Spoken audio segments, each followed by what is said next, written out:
ஒரு மனுஷனுக்கு பெரிய ஒரு பொறுப்பு வருது. ஆனால் அந்த ஒரு பொறுப்பை ஹேண்டில் பண்ணுறதுக்கு அவனுடைய குடும்பமே வந்து பார்த்தோம்னா சப்போர்ட்டாக இல்லை. அதனால் அந்த பொறுப்பை அவனால் ஹேண்டில் பண்ண முடியல. அவனோட வாழ்க்கையை வந்து பார்த்தோம்னா ரொம்ப நல்லா நடத்த முடியல. அவனோட அன்றாட வேலைகளை வந்து நல்லா பண்ண முடியல. அவனுக்கு ரொம்ப ப்ரெஷர் ஏறுது மூளையில்.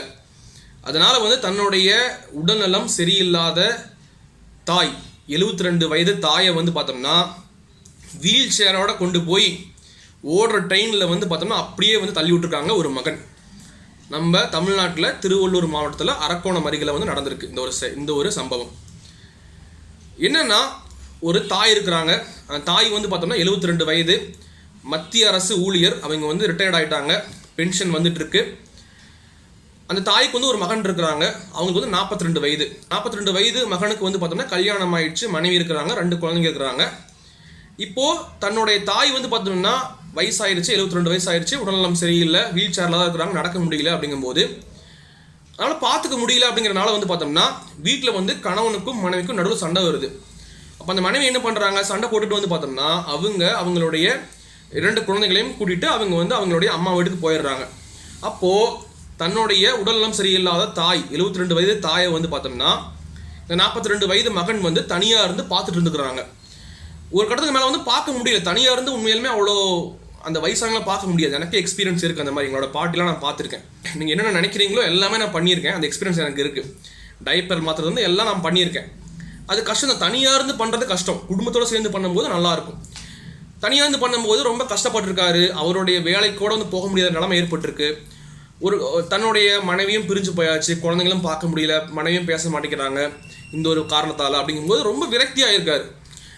ஆனால் என்ன பண்ணுறாருன்னா, தன்னுடைய அம்மாவை வந்து பார்த்தோம்னா கொல்லலாம் அப்படின்னு முடிவெடுத்திருக்கிறாரு. என்ன பண்ணுறாரு, வீல் சேர்லேயே கொண்டு போயிட்டு ஒரு அரக்கோணம் அந்த ஒரு பகுதியில் இருக்கக்கூடிய ஒரு ரயில்வே ட்ராக் இருக்கும் இல்லையா, அங்கே போயிட்டு ட்ரெயின் போகும்போது வந்து பார்த்தோம்னா அந்த வீல் சேரோடு சேர்த்து அப்படி வந்து ட்ரெயினில் தள்ளியிருக்காரு. அப்போ அந்த அம்மா வந்து பார்த்தோம்னா ஒரு உடல் சிதறி இறந்து போகிறாங்க. நினச்சி பாருங்களேன். ரொம்ப தன்னோட மகன் கையால் இறந்து போகிறாங்க. அந்த மகனுக்கும் ரொம்ப வேதனை தான். மேலே ப்ரெஷர் தாங்க முடியாமல் பண்ணுறது தான் இந்த இடத்துல. அது அவருடைய சைட்லேருந்து எனக்கு ஒரு விஷயம் புரியுது. உண்மையாலுமே எனக்கு வந்து எவ்வளோ கஷ்டம் எனக்கு தெரியுது.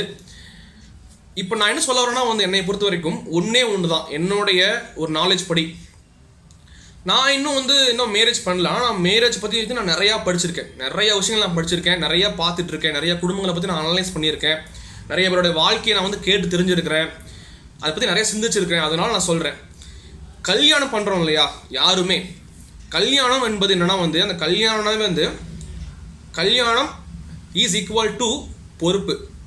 கல்யாணம்னாவே பொறுப்பு தான். அதை ஃபஸ்ட்டு எல்லாரும் மைண்டில் வைங்க. படத்தில் வர மாதிரி வந்து பார்த்தோம்னா அப்படியே லவ், அப்படியே வந்து ஃபேண்டசி, ரொமான்ஸ் அப்படிங்கிறது மட்டும் கல்யாணம் கிடையாது. நம்ம கல்யாணம்னா அப்படியே நினச்சிருக்கோம். அப்படியே கல்யாணம் பண்ணிட்டோம்னா வந்து அப்படியே நம்மளுடைய ஹஸ்பண்டோட ஒய்ஃபோட நம்ம அப்படியே ரொமான்டிக்காக நம்ம ஒரு லைஃப்பை நம்ம வந்து லீட் பண்ணலாம். நம்ம அப்படியே நான் எனக்கு நீ, உனக்கு நான் வந்து நான் என்னோட உயிர் நீ தான், உன்னோட உயிர் நான் தான், இந்த மாதிரிலாம் நம்ம வந்து என்ன வேணால் பேசிக்கலாம் கல்யாணத்துக்கு முன்னாடி. ஆனால் கல்யாணம் என்பது ஒரு பொறுப்பு.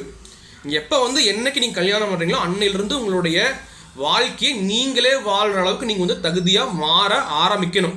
தகுதியாக மாறி இருக்கணும், ஆனால் அல்லது மாற ஆரம்பிச்சுட்டு இருக்கணும். அப்போ இருந்தே என்னை பொறுத்த வரைக்கும் அந்த நேரத்தில் வந்து உங்களுக்கு யாருமே கிடையாது அப்படின்னா கூட நீங்கள் உங்களுடைய வாழ்க்கை துணையோட உங்கள் வாழ்க்கையை நீங்கள் பார்க்கணும், அன்றாட வேலைகளை பார்க்கணும், அன்றாட பொறுப்புகளை பார்க்கணும். அப்படிங்கிறது தான் வந்து கல்யாணத்தோட அர்த்தமே. ஏன்னா கல்யாணம் பண்ணதுக்கப்புறம் வந்து பாருங்கள், கல்யாணத்துக்கு முன்னாடி வந்து உங்களை எல்லாரும் பார்த்துருப்பாங்க. நீங்கள் வந்து ஒரு ஸ்கூல் படிச்சிருப்பீங்க, உங்களை எல்லாருமே வந்து பொத்தி பார்த்துருக்கலாம், உங்களுடைய வீட்டில் எல்லாரும் பார்த்துருக்கலாம். ஆனால் கல்யாணத்துக்கு அப்புறம் உங்களுக்கு ஒரு உயிர் வருது இல்லையா, உங்களால் ஒரு உயிர் வருது. ஒரு குழந்தை பெற்றுக்கிறீங்க அப்படிங்கும்போது அந்த குழந்தைய வந்து பார்த்தோம்னா நாம் பார்த்துக்கணும். அந்த குழந்தைக்கு வந்து நாம் தான் அம்மா அப்பா அப்படிங்கும்போது அது வரைக்கும் நமக்கு எல்லாருமே வந்து சாப்பாடெலாம் ஊட்டிவிட்டு இருப்பாங்க, எல்லாமே எடுத்து எல்லாமே பண்ணியிருப்பாங்க, நமக்கு எல்லாரும் பண்ணியிருப்பாங்க. அது வரைக்கும் கல்யாணத்துக்கு அப்புறம் நாம் இன்னொருத்தருக்கு பண்ணுறதுக்கு ரெடி ஆயிடணும். சரிங்களா? இன்னொருத்தரை உபசரிக்கிறதுக்கு, இன்னொருத்தரை பார்த்துக்கிறதுக்கு, கேர் பண்ணிக்கிறதுக்கு ரெடி ஆயிடணும். அது வந்து மிகப்பெரிய ஒரு பொறுப்புன்னு நினைக்கிறேன் உண்மையாலுமே வந்து. அது குழந்தைங்க. அப்புறம் குழந்தைங்க பற்றாச்சு, குழந்தைங்க நம்ம வளர்த்திட்டே இருக்கணும்னு வச்சுக்கோங்களேன். நம்ம அதை கூட வந்து பார்த்தோம்னா கொஞ்சம் குழந்தைங்க பார்த்துக்கிட்டே நிறைய பேர் தாத்தா பாக்கிட்ட கொண்டு வச்சு அவங்களோட உதவியோடு வளர்த்துறாங்க. ஓகே தான். ஒருத்தரோட உதவியோட ஒற்றுமையாக சேர்ந்து பண்ணுறது ஓகே தான். எந்த ஒரு பொறுமையும் ஒற்றுமையாக சேர்ந்து பண்ணுறது எல்லாருக்கும் நல்லது தான். எல்லாருமே வளருவோம், எல்லாரும் நல்லா இருப்போம். ஒற்றுமையாக இருக்கும்போது நமக்கு வந்து சந்தோஷங்கள் வந்தாலும் அது 2 மடங்கு ஆகும், துன்பம் வந்தால் அது பாதி ஆகும் அப்படின்னு சொல்லுவாங்க. அப்படிங்கும்போது ஒற்றுமையாக சேர்ந்து எல்லாம் பண்ணுறோம். ஆனால் எல்லாரும் புரிஞ்சுக்க வேண்டியது என்ன வந்து, அந்த காலங்கள் போக போக நமக்கு வந்து ஒரு கல்யாணம் ஆகுது, குழந்தை பிறகுது, அப்படியே அந்த காலம் நிகர நிகர நிகர வந்து பார்த்தோம்னா ஒரு நமக்கு ஒரு மிடில் ஏஜ் வரும் இல்லையா. மிடில் ஏஜ்னா வந்து பார்த்தோம்னா ஒரு 40லேருந்து ஒரு 60க்குள்ளே, என்னை பொறுத்த வரைக்கும் அந்த 40லேருந்து 60க்குள்ளே வந்து பார்த்தோம்னா நம்ம ஒரு மிடில் ஏஜில் இருப்போம். அந்த டைமில் வந்து பார்த்தோம்னா வச்சுக்கோங்க, நம்மளுடைய பொறுப்பு இருக்கும் இல்லையா, குடும்ப பொறுப்புங்கிறது பீக்கில் இருக்கும், பயங்கர பீக்கில் இருக்கும். அது நிறைய பேர் சொல்லவே மாட்டேங்கிறாங்க, ஏன்னு தெரில. பயங்கர பீக்கில் இருக்கும். அதை நான் உணர்ந்திருக்கேன் உண்மையாலுமே. வந்து 40லேருந்து 60க்குள்ளே உங்களுக்கு வந்து அந்த மிடில் ஏஜ் அப்போ வந்து உங்களுடைய பொறுப்பு என்பது உச்சத்தை தொட்டு இருக்கும். ஏன் வந்து அந்த ஒரு நேரத்தில் பொறுப்பு ரொம்ப அதிகமாக இருக்கும், உச்சத்தில் போயிருக்கும் அப்படின்னு நான் சொல்கிறேன்னா, நல்லா கேட்டுக்கோங்க, இதுதான் முக்கியமான ஒரு பாயிண்ட்டு. நீங்கள் மிடில் ஏஜில் இருக்கும்போது உங்களுடைய மகனோ மகளோ இருப்பாங்க. அவங்களுக்கும் வந்து பார்த்தோம்னா ஒரு 2ம் கெட்டாம் வயசுன்னு சொல்லுவாங்க இல்லையா, ஒரு டீனேஜில் இருப்பாங்க. ஒரு 10ஆவதுலேருந்து ஒரு காலேஜ் படிக்கலாம் அந்த ரேஞ்சில் இருப்பாங்க. ஒரு 15 வயசுக்குள்ளேருந்து ஒரு 20 வயசுக்குள்ளே இருப்பாங்க, டீனேஜில் இருப்பாங்க. சரிங்களா? அதே நேரத்தில் இந்த பக்கம் வந்து பார்த்தோம்னா வச்சுக்கோங்களேன், உங்களுடைய அம்மா அப்பா, நீங்கள் பையனாவோ பொண்ணாவோ இருந்துக்கலாம், பையனாக இருந்தாலும் பொண்ணாக இருந்தாலும் உங்களுடைய அம்மா அப்பாவும் உங்களுடைய மாமியார் மாமனாரும் ரெண்டு பெரியவங்களும் வந்து பார்த்தோம்னா இவங்கெல்லாம் வந்து உங்களுக்கு ஹெல்ப் பண்ணியிருப்பாங்க. நிறையா குழந்தைங்களை வளர்த்துறதில்ல நிறைய ஹெல்ப் பண்ணியிருப்பாங்க, எப்படி குடும்பத்தை நடத்தணும் எல்லாமே சொல்லி கொடுத்துருப்பாங்க, எல்லாம் உறுதுணையாக இருந்திருப்பாங்க. அவங்களுக்கும் வந்து பார்த்தோம்னா வயசாகிருக்கும், அவங்களாலையும் பெரிய பெரிய வேலைகள்லாம் பண்ண முடியாத ஒரு சூழ்நிலை இருக்கலாம். அப்படிங்கும்போது நடுவை பாருங்களேன், நீங்களும் உங்களுடைய வாழ்க்கை துணையை மட்டும்தான் இருப்பீங்க. நீங்கள் தான் வந்து பார்த்தோம்னா அந்த ஒரு 2 கட்டாம் வயசில் இருக்கிற உங்களுடைய மகனையும் மகளையும் பார்க்கணும், அவங்களையும் கேர் பண்ணிக்கணும். இந்த பக்கம் வந்து நல்லா வயசாகி உடல்நலம் வந்து அந்த அளவுக்கு ரொம்ப எஃபிஷியண்ட்டாக ரொம்ப செயல்திறன் இல்லாத ஒரு வயசானவங்களையும் நீங்கள் தான் பார்க்கணும். அம்மா அப்பாவையோ மாமியார் மாமனாரையோ பார்க்குற மாதிரி இருக்கும். இந்த 2 பேர்த்துக்கும் நடுவில் நீங்கள் தான் இருப்பீங்க, நீங்களும் உங்களுடைய வாழ்க்கை துணை தான் இருப்பீங்க. அப்படிங்கும்போது இந்த 2 பக்கத்துலேயுமே நீ வந்து கேர் பண்ணிக்கணும். அந்த டைமில் வந்து பயங்கரமான ஒரு பொறுப்பு உச்சத்தில் இருக்கும்.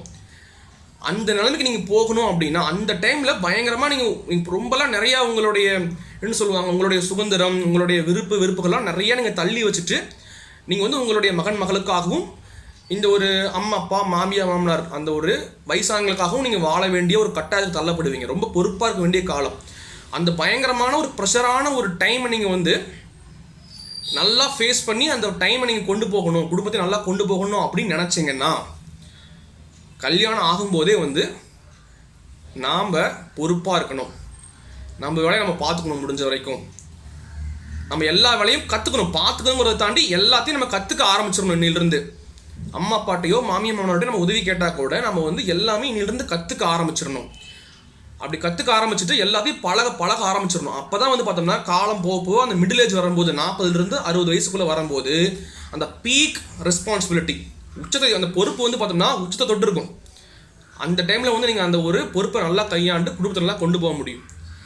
இல்லைன்னா வந்து பார்த்தோம்னா நம்ம குடும்பத்துலேயும் வந்து பார்த்தோம்னா இந்த மாதிரி பிரச்சனைகள் வரது வாய்ப்பு இருக்குது. அதுக்கிட்ட ஒரு கொலை நடக்கும்னு சொல்ல கிடையாது, ஆனால் நிம்மதி இல்லாமல் சண்டை போட்டுக்கிட்டு பிரிவு ஏற்பட்டுக்கிட்டு ஒரே வீட்டில் இருந்தாலுமே வந்து பார்த்தோம்னா சண்டை போட்டுக்கிட்டு நிம்மதியாக இல்லாமல் ஒரு மாதிரி சந்தோஷமாகவே இருக்காது. எப்பயுமே வந்து என்னை பொறுத்த வரைக்கும் பொறுப்பை வந்து நம்ம கரெக்டாக கையாண்டா மட்டும்தான் நமக்கு சந்தோஷமே. கல்யாணத்துக்கு அப்புறம், கல்யாணத்துக்கு முன்னாடி நான் எப்படின்னு தெரியல எனக்கு வந்து, கல்யாணத்துக்கு முன்னாடி நல்ல ஒரு அம்மா அப்பா உங்களுக்கு கிடச்சிட்டாங்கன்னு வச்சுக்கோங்களேன், நீங்களாம் வந்து கொடுத்து வச்சவங்க. சரிங்களா? நானும் அப்படி தான், எனக்கு தெரியும் உண்மையாலுமே. நான் அதெல்லாம் வந்து தெரிஞ்சங்காட்டியும் நான்லாம் எங்கள் அம்மா அப்பாவை பார்க்குற விதமே வேறு மாதிரி ஆயிடுச்சு. நான்லாம் ரொம்ப கொடுத்து வச்சுவேன். சரிங்களா? கல்யாணத்துக்கு முன்னாடி நல்ல அம்மா அப்பா உங்களுக்கு கிடச்சிட்டாங்கன்னா நீங்கள் கொடுத்து வச்சுருங்க. ஆனால் கல்யாணம் எப்போ நடக்குதோ அன்னையிலேருந்து பொறுப்பு ஆரம்பிக்குது. நாம் வந்து அன்னையிலிருந்து கரெக்டாக இருக்க ஆரம்பிச்சிட்டோம்னா நம்ம வாழ்க்கை நல்லாயிருக்கும். இல்லைன்னா வந்து பொறுப்பு ஏற ஏற ஏற ஏற வந்து பார்த்தோம்னா நமக்குள்ளே வந்து ஒற்றுமையெல்லாம் வந்து போயிடும். கணவன் மனைவிக்குள்ள ஒற்றுமை போயிடும், அம்மா அப்பா கூட ஒற்றுமை போயிடும், மாமியார் மாமனார் கூட ஒற்றுமை போயிடும். அதனால் குடும்பமே வந்து பார்த்தா நிம்மதி இல்லாமல் இருக்கும். வெறும் வெளியே நம்ம வந்து நல்லா வாழ்கிற மாதிரி காமிச்சிட்டு இருக்கோமே தவிர உள்ளுக்குள்ளே பார்த்தா ஒன்றுமே இருக்காது. டென்ஷன்லேயே தான் நம்ம இருப்போம், சண்டை போட்டு தான் இருப்போம், மாற்றி குறை சொல்லிட்டு தான் இருப்போம். அப்படி தான் நம்ம லைஃப் ரொம்ப அதிகமாக போயிட்டுருக்கோம். அது ஒரு லெவலுக்கு மேலே போச்சுன்னு வச்சுக்கோங்களேன், இந்த மாதிரி கெட்ட விஷயங்கள்லாம் நடக்கும். அது வந்து நம்ம அவங்க அந்த ஒரு மகன் இருக்காங்க இல்லையா, அவர் நான் கெட்டவன்னு சொல்ல மாட்டேன், அந்த மாதிரி ஒரு சூழ்நிலைக்கு வந்து பார்த்தோம்னா அவங்க குடும்பம் மாறிடுச்சு. அந்த இடத்துல வந்து பார்த்தோம்னா கணவனும் மனைவி அது யாருக்கும் தப்புன்னு நமக்கு தெரியாது. இவர் பக்கம் தப்பு இருக்கா இல்லை அவங்க மனைவி பக்கம் தப்பு இருக்கான்னு தெரியாது. ஆனால் 2 பேரும் ஒற்றுமையாக இருந்து அந்த ஒரு சூழ்நிலையை வயசானவங்க ஒரு வீட்டில் இருக்கிறாங்கன்னா ஒருத்தங்க அவங்கள வந்து கரெக்டாக பார்த்துருந்தாங்கன்னு வச்சுக்கோங்களேன், இந்நேரம் இது நடந்திருக்காது. அவங்களுடைய மனைவி வந்து பார்த்தோம்னா என்ன நினச்சி அவங்க வந்து வெளியே போயிருப்பாங்க, ரொம்ப கஷ்டமான ரொம்ப பொறுப்பு ரொம்ப அதிகமாக இருக்குது இந்த டைமில் அப்படின்னு சண்டை போட்டு தான் வெளியே போயிருக்கலாம். இல்லை இவ்வளோ தூரம் வந்து ரொம்ப பொறுப்பு நீ தான் பார்த்துக்கணும் அப்படின்னு சொல்லியிருக்கலாம். ஏதோ ஒரு சண்டை நடந்திருக்கும். இப்போ இந்த மாதிரி ரொம்ப தனியாக விட்டுட்டு ஒற்றுமையாக இல்லாமல் தனியாக நடங்கட்டியும் இந்த மாதிரி ஒரு பெரிய ஒரு தப்பு நடந்துருச்சு. இப்போ அவர் ஜெயில் போயிடுவார். இப்போ குடும்பம் இன்னும் மோசமாயிடுச்சுங்க. இப்போ வந்து கணவன் இல்லாத ஒரு மனைவி, தன்னுடைய அப்பா இல்லாத ஒரு மகனோ மகளோ 2 குழந்தைங்க இருக்கிறாங்க. நினச்சி பாருங்கள். இப்போ அந்த குடும்பம் என்ன ஆகுது? ரொம்ப கஷ்டம்தான் இருக்குது. இந்த மாதிரியும் ஆகலாம். எழுது வந்து யாருமே கொலை பண்ணலாம் கூட வந்து அந்த இடத்துல வந்து பிரச்சனையிலே உள்ளே வந்துட்டு இருக்கலாம் அப்படின்னு நான் சொல்ல வரேன். அதனால் வந்து இது நம்ம ரொம்ப தெரிஞ்சுப்போம் உண்மையாலுமே. அதே நேரத்தில் அந்த 40 to 60 வயசு வரைக்கும் நம்ம வந்து பார்த்தோம்னா எப்படி பொறுப்புகளை கையாளுறோம் அப்படிங்கிறத வந்து பார்த்தோம்னா நம்மளுடைய குழந்தைகள் வந்து பார்த்துக்கிட்டே இருப்பாங்க, கண்காணிச்சிட்டே இருப்பாங்க. அவங்க பார்க்கும்போதே வந்து பார்த்தோம்னா நம்மளுடைய செயலை கவனிக்கும் போது, நம்மளுடைய முடிவுகளை கவனிக்கும் போது ஆட்டோமேட்டிக்காக வந்து அவங்களுக்கும் அது ஒரு பாடமாக வந்து மைண்டில் ஏறிட்டே இருக்கும். நீங்கள் வந்து உங்களோட அம்மா அப்பாவையோ மாமியார் மாமனாரையோ வந்து நீங்கள் கவனிக்கலை, வயசாகும் போது உடல்நலம் குன்றும் பொழுது கவனிக்கலை அப்படின்னா அதை பார்த்து வளரக்கூடிய உங்களுடைய மகனோ மகளோ உங்களை எப்படி சார் கவனிப்பாங்க? உங்களை எப்படி மேடம் கவனிப்பாங்க? யோசிச்சு பாருங்கள். அதனால் அது சைக்காலஜிக்கலாகவே இருக்குது. நம்ம பண்ணுற விஷயங்கள் அப்படியே குழந்தைங்க கண்ணில் பார்க்கும்போது அப்படி அதை கற்றுப்பாங்களாமா. அது சைக்காலஜிக்கலாக இருக்குது. அப்படிங்கும்போது நாம் பண்ணுற விஷயங்கள் அவங்களுக்கு கற்றுக்கிட்டாங்கன்னா நம்மளையும் வந்து 60 வயசுக்கு மேலே யாரும் பார்க்க மாட்டாங்க, கவனிக்க மாட்டாங்க. சரிங்களா? அதுக்கு மேலே வந்து 60 வயசுக்கு மேலே வந்து நமக்கு எவ்வளோதான் பணம் இருந்தாலும் நம்மளுடைய மகனோ மகளோ மருமகனோ நம்மளை வந்து அன்பாக கவனிச்சுக்கிறத விட எதுவுமே பெருசு கிடையாது. அப்படிங்கும்போது அவங்களுக்கு முன்னுதாரணமாக நம்ம வாழணும். அப்போ தான் வந்து கரெக்டு. அதுக்கு இப்போ இருந்தே கல்யாணமாகிற அன்னையிலிருந்தே நம்ம வந்து ஒரு குடும்பம்னா என்ன, வீட்டில் வந்து என்னென்ன ஒரு பொறுப்பெல்லாம் இருக்கும், எப்படி நம்ம சேர்ந்து நம்ம கணவன் மனைவியை எப்படி சேர்ந்து நம்ம அதை வந்து பொறுப்புகளை வந்து ஹேண்டில் பண்ணுவோம், பொறுப்பை கையாண்டதான் வந்து சந்தோஷம் இருக்கும் அப்படிங்கிறதெல்லாம் தெரிஞ்சுக்கிட்டு குடும்பம் எப்படி நடத்தலாங்கிறது தெரிஞ்சுக்கணும். குடும்பம் நடத்துறதுனா குழந்தை பார்த்துக்கிறது மட்டும் கிடையாது. சரியா? தப்பாக புரிஞ்சக்கூடாது. குடும்பத்துக்குள்ள இருக்கிற எல்லா பொறுப்புகளையுமே வந்து நம்ம எப்படி கையாளலாம், எப்படி சமைக்கலாம், எப்படி துவைக்கலாம், எல்லாமே நம்ம வந்து தெரிஞ்சுக்கணும். என்னதான் நம்ம வந்து இவ்வளோ பெரிய இடத்துல இருந்தாலும். அப்புறம் இன்னொரு விஷயம் என்னன்னா வந்து பார்த்தோம்னா எல்லாருமே நான் வேலைக்கு போகிறேன்னு சொல்லுவாங்க நிறைய இடங்களில். நான் வேலைக்கு போகிறேன் அதனால் வந்து என்னால் வீட்டு வேலைலாம் பண்ண முடியாது அப்படிங்கிற மாதிரிலாம் சண்டை நிறைய இடத்துல வந்துட்டு இருக்கு. அதை கூட நான் கேட்டுருக்கிறேன். என்னுடைய ஃப்ரெண்ட்ஸ் கூட நான் கேட்பேன் நிறைய பேர்கிட்ட வந்து. அப்போ என்ன அதுலேயும் ஒன்று சொல்கிற விரும்புகிறேன். அதில் வந்து என்னென்னா 2 விஷயம்தான். ஒன்றா உங்களுடைய வீட்டு வேலைகளை உங்களுடைய உடல் உழைப்பை வந்து நீங்கள் கொடுத்து, மன உழைப்பை நீங்கள் கொடுத்து நீங்களே செய்யணும். அல்லது என்ன பண்ணணும், வீட்டில் வந்து பார்த்தோம்னா ஒரு வேலைக்காரங்களை வச்சு அவங்கள வச்சு வீட்டில் வைக்கிற வேலையை செய்ய வச்சு அவங்களுக்கு சம்பளம் தர அளவுக்கு சம்பாதிக்கணும். இந்த 2மே இல்லாமல் நம்ம வந்து நடுவில் நின்னோம்னா வச்சுக்கோங்களேன், நாம் மற்றவங்களுக்கு தொல்லையாக தான் தெரியும். இவங்களுக்கு எதுக்குப்பா நம்ம கல்யாணம் பண்ணி வச்சோம், எதுக்கு அவனுக்கு கல்யாணம் பண்ணி வச்சோம், ஒன்றுமே தெரியல, குழந்தை மட்டும்தான் பார்த்துக்கிட்டான், மற்றபடி எதுவுமே அவனுக்கு தெரியல, எதுவுமே அந்த பொண்ணுக்கு தெரியல அப்படிங்கிற மாதிரி தான் இங்கே எல்லாரும் பேசுவாங்க. நாம் மற்றவங்களுக்கு தொல்லையாக தெரியும். நம்ம பேசினா கூட யாரும் மரியாதை கேட்க மாட்டாங்க, உங்களுக்கு என்ன தெரியுது அவனுக்கு அப்படின்ட்டு போயிட்டே இருப்பாங்க. அதனால் வந்து ஒன்றா நாம் உழைச்சி நம்ம குடும்பத்தை பார்த்துக்கிற மாதிரி இருக்கணும், குடும்ப வேலையை, வீட்டுக்குள்ள இருக்கிற வேலையை. அல்லது நம்ம வீட்டில் வந்து ஒரு வேலைக்காரரை வச்சு அதுக்கு சம்பளம் தர அளவுக்கு சம்பாதிக்கணும். இந்த 2மே இல்லாமல் நம்ம இருந்தோம்னா அங்கே வேஸ்ட்டு. நாம் மற்றவங்களுக்கு தொல்லையாக தெரியும். யோசிச்சு பாருங்க, உங்களுக்கு புரியும்னு நினைக்கிறேன். அதனால் வந்து கல்யாணம்னா பொறுப்பு அப்படிங்கிறத வந்து பார்த்தோம்னா ஃபஸ்ட்டு பெரியவங்க எல்லாரும் பெரியவங்க வந்து பார்த்தோம்னா கல்யாணம் பண்ணுற அந்த மக்களுக்கு சொல்லிக் கொடுங்க, கல்யாணம்னா பொறுப்பு அப்படின்ட்டு.